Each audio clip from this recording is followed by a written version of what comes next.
Hey everybody, my name's Anita and I'm coming to you from my home in northeastern Bavaria today. The lavender's really blooming here, and so today I'm going to show you how to make lavender wands. It's such a nice way to preserve that smell and beauty a little bit longer in the season. This is a lavender wand. This is what I'm going to demonstrate to you today. And it's basically strands of lavender, stems of lavender that are woven with ribbons. I like to use satin ribbons, but I also have some nylon ribbon here today. This is the satin. I really like the 3 centimeter size. It makes it, I think, a little more dainty looking. But this is a 6 centimeter ribbon, and that actually makes the process go a little faster. There's not as much weaving involved with this. So the size of ribbon that you use is really up to you. And really, the kind of ribbon that you use is up to you. Last summer, I experimented with some raffia instead of ribbon, and it's kind of wild and crazy, but I like it. I think it's just a different way, just to show you that you have a lot of options when it comes to ribbons and how you actually weave them. So we're going to start here, first of all, by taking fresh lavender, because you want to be sure that the limbs are, that the stems are flexible. Once they start drying out, they break easily, and so it's much harder to work with them once they're broken. So I keep my lavender in water while I'm working with the stems, just to keep it extra fresh.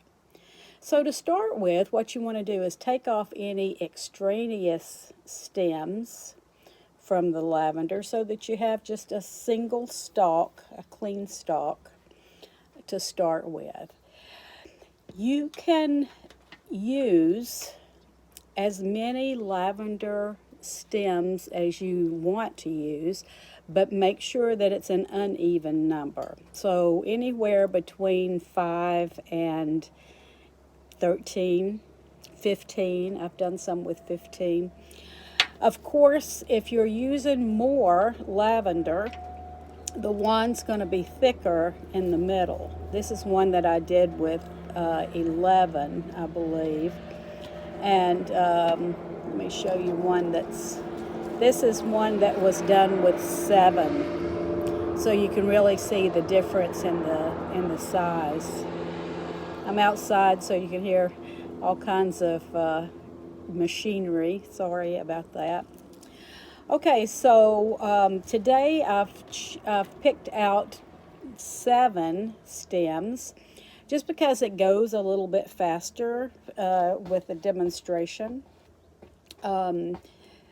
And if I'm using 13 or so, then the process is gonna take a little bit more time. So I just want to show you how to get started. You want to line up the lavender flowers so that they're all pretty much in the same place at the top of the stem. And then start by tying off the stems, tying them together just under the flowers. I leave about an inch, anywhere from 3/4 of an inch to an inch of space underneath those flowers. And then I'm just going to cut off that little tail so that most of that is gone. You can see that, okay? So now you turn the flowers downward, and we're going to work with the lavender sticks from this position. So the first thing that you do is, I usually just hold my thumbnail under a stem, and so that I've got something to bend the stem down, okay?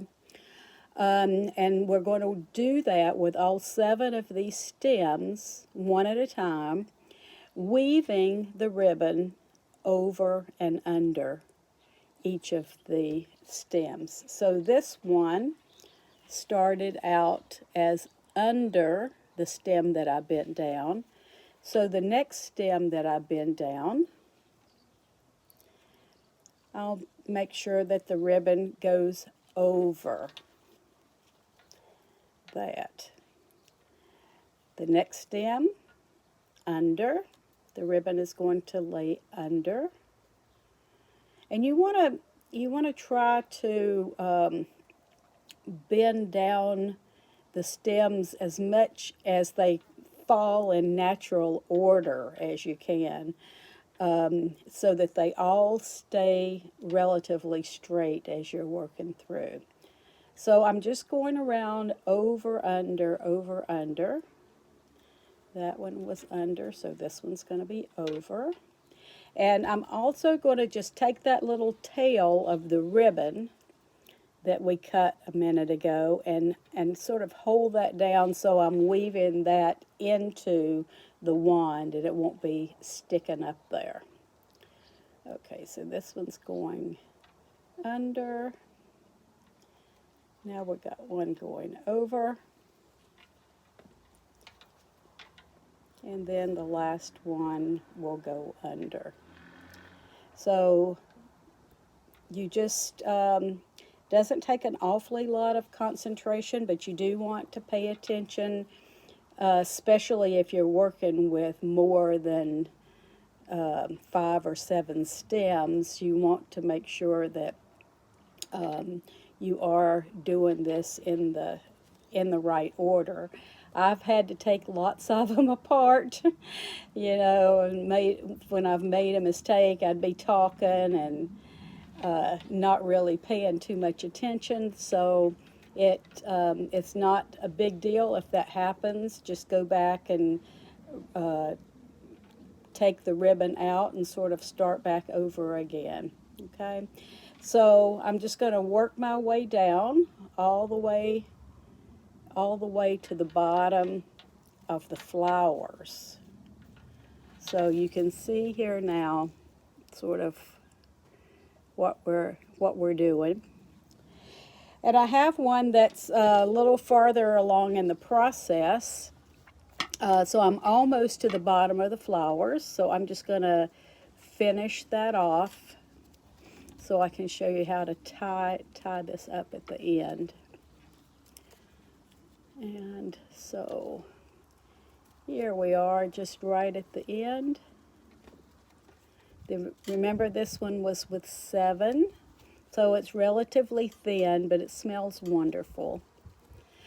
After a few months, some of the scent is going to fade, and I just put a few drops of essential oil on them, and that way they stay really nice and fragrant. So now I'm all the way down to the bottom of the flowers, and I'm just going to wrap the ribbon around and tie it off. I do that a couple of times just to make sure that it's secure. And then how you finish it off is really up to you at that point. I like to take another little piece of the same colored ribbon, or you can use a different color ribbon, and just tie a bow around it.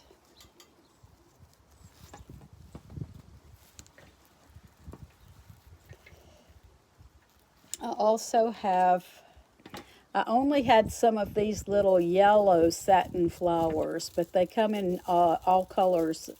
Different shades of purple are really pretty. So if you want to make it extra special, you can put tuck some of these little flowers into the stem. Whatever you want to do to decorate it and make it look fancy. Okay. But this is our lavender wand for today. So I hope that you've enjoyed this, and that you get as addicted on lavender wands as I am. I just love making them. They're so relaxing because you're breathing in that wonderful lavender the whole time. So enjoy.